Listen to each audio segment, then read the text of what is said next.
자, 저번에 여자랑 대화할 때 매력 없는 남자의 특징에 대해서 얘기한 적이 있었습니다.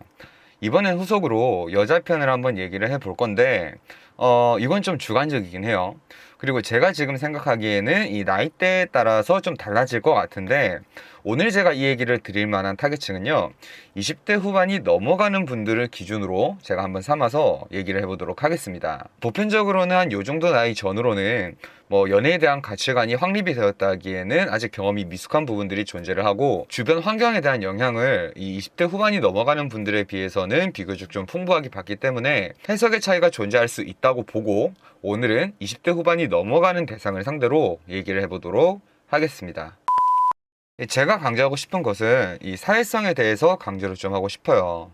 남자도 물론 마찬가지지만 일반적인 사회성에서 벗어난 사람이 이 매력적으로 비치는 경우는 견고한 자기만의 뚜렷한 세계관이 있어야 하는데, 이런 경우는 오랜 기간 동안 확고하게 자신의 기준이 잡혀 있는 사람이고, 이 또한 보는 관점에 따라서는 평가가 달라지며 보편적으로 사회성이 떨어져 있는 사람은 매력이 있다고 느끼기가 쉽지가 않겠죠. 자, 이 기준에 맞춰서 얘기를 하면요, 첫 번째, 자기의 과거 연애사에 상처받은 것을 빗대어서 현재의 대상인 남자에게 보상을 바라는 사람이 있습니다. 자, 물론 사람은 보상 심리가 있어요. 자신이 과거에 상처받은 것이 이 트라우마라고 생각을 해서 향후에 만나는 남자가 내가 힘들었었던 과거의 사람의 모습이 보이지 않았으면 좋겠다는 것은 아주 당연한 감정인데, 문제는 무엇이냐 하면 과거에 내가 상처를 받은 것들을 상대가 안 보여줬으면 하는 것이 아닌 그 이상의 과보상을 바라는 것입니다. 과거에 내가 애정을 받지 못했으니까 애정을 말 그대로 과한 수준, 예를 들면요, 일주일에 몇 번은 무조건 만나야 한다, 나는 예전에 만나던 남자친구가 외롭게 해서 상처를 받았다, 이런 얘기들을 하는 것이죠. 물론 남자가 이미 여자에게 호감이 있으면 이런 것들을 받아들이고 만나겠지만, 나한테 애정이 크게 있지 않은 상태, 그리고 30대가 되면 사람에 따라서 여자를 만나는 폭에 따라 다르겠지만 어느 정도 경험이 있는 사람, 그렇게 연애의 갈증이 크지 않은 남자의 입장이라면 이 여자에게 매력을 느끼기는 쉽지 않은 겁니다. 이걸 또 그 사람은 나한테 애정이 딱 그 정도인 인연이었겠지요, 이런 말을 하는데, 인연이라는 추상적인 개념, 정확히 해석할 수 없는 개념의 특성을 빌려 합리화를 하는 거죠. 스스로를 더 외롭게 만드는 행위라고 저는 봅니다. 두 번째, 뭔가 자기만의 삶의 주관이 있는 것처럼 얘기를 하는데, 사회적으로는 약간 이 허용 범위에서 벗어나는 경우들이 있어요. 뭐 이런 거죠.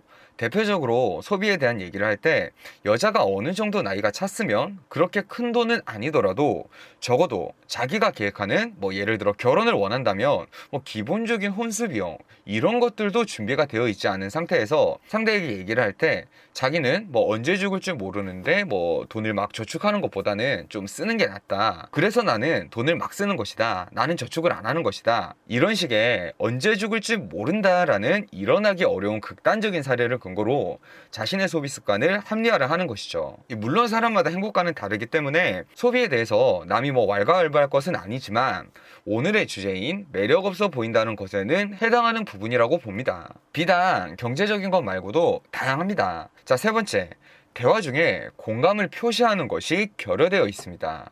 뭐 이것은 물론 남자에게도 해당하는 부분이기도 하지만은, 남자와 여자의 차이에 대해서 조금 얘기를 하자면, 남자는 자기에게 공감해주는 여자에게 고마움과 같은 감정을 느끼게 됩니다.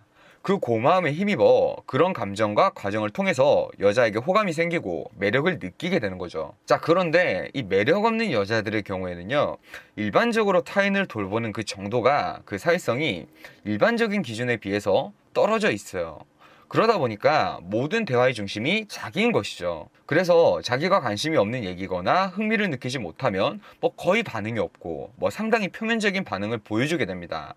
그러다가 자기가 흥미 있는 대화는 엄청 몰입해서 얘기를 해요. 그럼 이 에피소드들이 반복되는 것을 보면요, 어떻게 되냐면, 남자는 자기 얘기를 결국 거의 하지 못해요. 왜?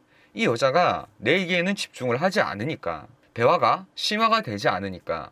그런데 여자가 얘기를 주도하는 타이밍에서는 여자가 신나서 얘기를 하니까 또 그걸 어떻게 해요? 받아줘야죠. 결국 이 남자는 상대가 하는 대화를 듣다가 리액션만 하다가 이 대화에 흥미가 떨어지고, 처음에 호감을 가졌다고 하더라도 시간이 가면 갈수록 이 여자에 대한 호감이 점점 더 떨어지고 대화가 지겨워지는 거예요. 그래서 결국 이 여자와는 연애를 애당초 선택을 하지 않거나 연애를 이미 했다면 짧은 연애 후에 식어버리고 이별을 통보하는 경우들이 생기는 겁니다. 그럼 이 여자들은 또 자기는 상처를 받았다고, 자기가 뭐가 문제인지 모르겠다고, 뭐 이 시점에 자기의 문제점이 뭔지 분석하고 찾아서 개선하려는 노력을 하는 것만으로도 의미가 있고 향후의 발전의 여지가 있는데, 또 잘 그러지 않아요. 그냥 인연이 오겠지, 스스로가 비련의 여주인공이라고 여기게 되는 겁니다. 자, 오늘 남자랑 대화할 때 매력 없는 여자의 특징에 대해서 얘기해 봤습니다. 이 세 가지에 해당하는 부분이 혹시나 행여나 여러분에게 있다면 개선을 하셔서 좋은 남자를 만나서 행복하게 연애를 해보도록 합시다. 자, 여러분 오늘도 행복한 연애 하세요.